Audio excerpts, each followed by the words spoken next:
Hi, Max from IT Dynamics here with another quick tutorial on the new JAMF School's Parent Portal for their application.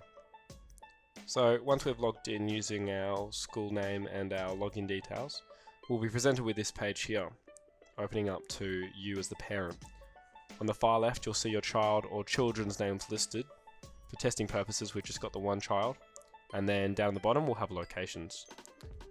So once we click on you as the parent's name, we'll get presented with this rather basic screen where we have the settings. In here all we have listed is your first and last name and your email address. So if it's the first time for you logging in, we just want to jump in here and double check that all these details are correct. And we also have the ability to reset our password if that ever needs to be done. Now jumping over into your child's name, we'll see that we have 3 tabs or modes of customization for the child's iPad.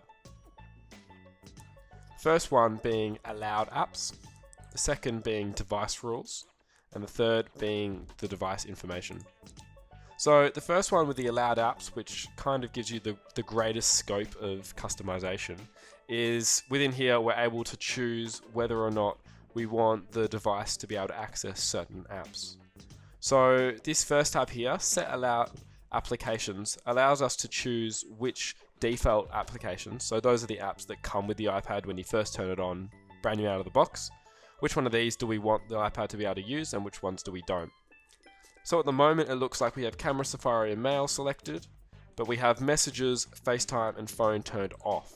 So you can see here, very simply, we flick this switch off, so if we don't need phone, we don't need FaceTime, and let's say we don't need the news, we turn those off and the iPad will no longer be able to access those applications. So we also have the function to enable an app lock, which locks the iPad onto one application and the user of the iPad is unable to get off that application without the help of the JAMF Parent Portal.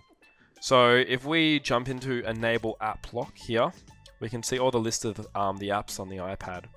So say we want to lock our student or child onto iBooks for, let's say, an hour. So they've got an hour of reading and we don't want them to be able to access any other application. So we just tick this iBooks here and we set the time. So if we want to set it for an hour, we'll drop that down to 0 and drop 1 hour. And then we want to click apply app lock. And what that'll do is it'll just lock the iBooks application to the iPad. So we can see here, it's popped up now.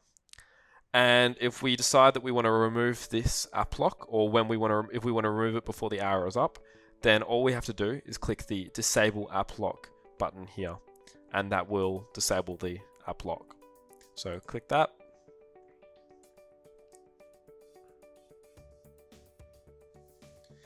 And that's now removed the app lock off the device.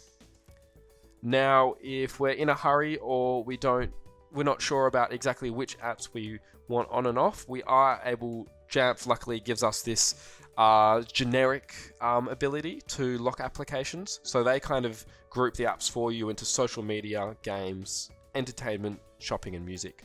So from here, we're able to turn on and off those groups. So let's say we don't need games, we don't need shopping. We're still able to access social media, entertainment and music, but we aren't able to access shopping and games. And that kind of does some of the brunt work for you. Now, if all of that's working, but we want a little bit more customization, what we're able to do is we're able to jump into device rules. So what this does is we're able to set the parameters ourselves for exactly what we want locked. So in device rules, we click add a device rule. And from here, we have 3 options. We have the ability to lock applications based on the location of the iPad. We have the ability to lock applications based on the motion of the iPad, which is a new feature. And we have the ability to lock applications based on the date and time. So just looking at these now, I believe the location and the date and time are going to be the 2 most useful ones as a parent. But the motion one could definitely be used if need be. So first of all, we want to lock applications based on location. We need locations listed in the parent portal. So to do this, very simply, we want to jump over into the Locations tab. And what we're going to do is we want to add a location. So we can see here that this test student's enlisted at St. Paul's in Mount Lawley, so that's one of the locations listed. Now we want to add another location. So let's say we'll want to add home. So here, we're just going to add our IT Dynamics address, which is 32 and Dever Road in Hillary's.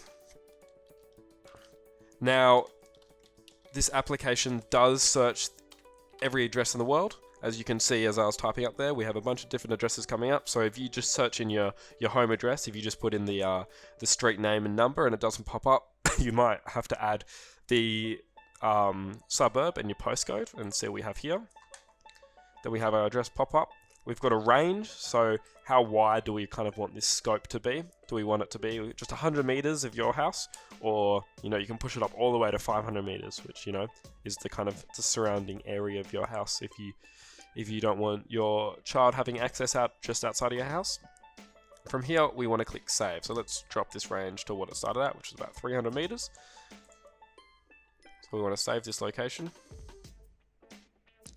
Now we can see that this location has been saved in here. Now jumping back into our student name,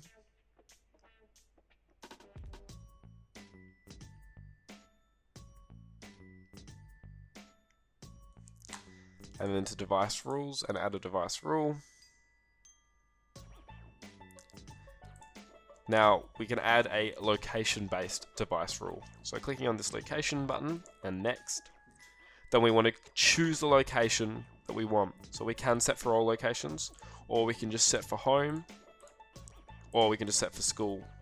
Or if you want to add other locations, like your work, or a friend's house, or a grandparent's house, then you can do that, and you can select certain locations. So for now, let's just select home. Next. So this is where, similar to that first tab, it gives us all the different options of app restriction. We can also make a custom panel where you can choose specific apps. For now, let's just choose games. So when we're at home, we want to restrict games. Now we're able to choose the time that we want them restricted. So certain days and the time on certain days. So at the moment, I feel like let's restrict it all day, Monday to Friday at home. Keeping it from 12 to 12, so that's all day. Then we click next. We want to give it a name, so that's home game restrictions.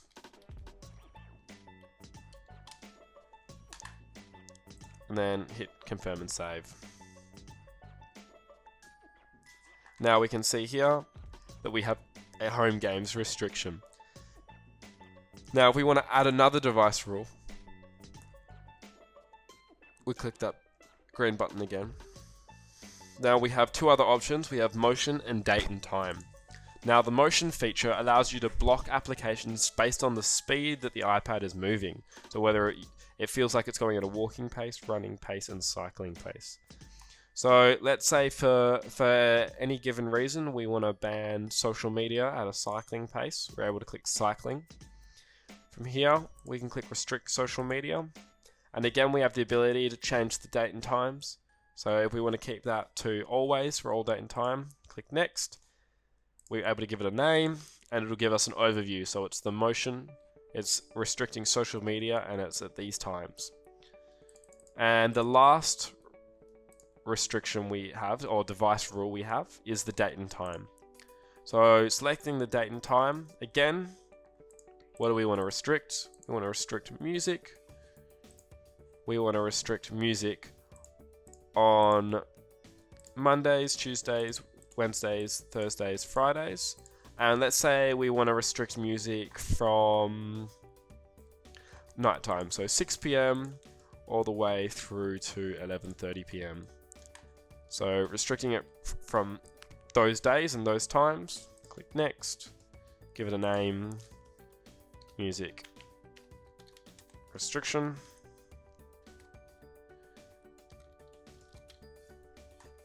Confirm and save. Now, the last little tab we have up here is the device info, which doesn't actually have that much in it compared to the other two tabs. as the name describes, it is just device info. So here we can see the used storage of the iPad at 17%. We can see the battery, which is currently sitting at 69%. We can see the name of the iPad and the serial number. And we can also see the current location of the iPad. Now, I believe this iPad currently isn't turned on, so the location is just dropped to a generic Australia Perth. But when the iPad's turned on, you will be able to see the location of the iPad, whether it being at home or at school, or it's very helpful if the iPad does get misplaced. So those are kind of the three main features that the JAMF School's Parent Portal supplies. If you have any issues when using this portal, you can contact us at support@itdynamics.com.au or on 1300 200 884. Cheers for watching.